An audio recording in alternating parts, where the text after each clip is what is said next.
President. I have a few statements I'd like to make this morning, but I would like to respond to the Republican leader's statement that he just completed. I'm not naive when it comes to Iran. I know what's happening there from press reports. Their treatment of women is abominable. There's no excuse for it, and the protests in the streets of Tehran and all across that country really are an expression of human dignity, which the United States support, at least I, as a senator in the United States, supports publicly. Secondly, there are no excuses for the assistance Iran is giving to Vladimir Putin in his ruthless attack on the people of Ukraine.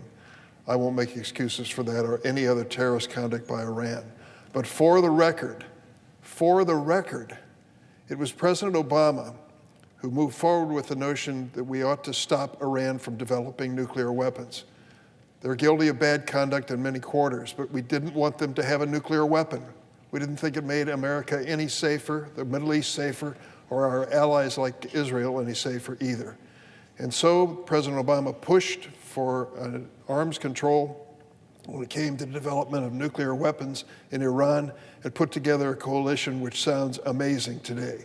To think that he could gather at one table in this effort, Russia, China, Great Britain, France, the European Union, and the United States in this effort to stop the Iranians from developing a nuclear weapon was nothing short of a political miracle.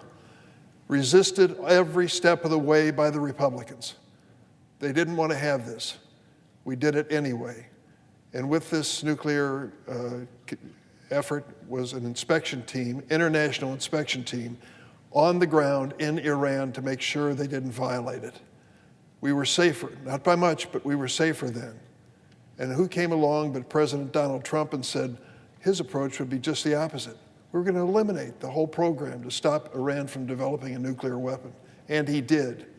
And so for the Republicans to come before us today and argue that we're not being tough enough on Iran, I'd like to tell them, I'm not going to make excuses for Iran and its foreign policy.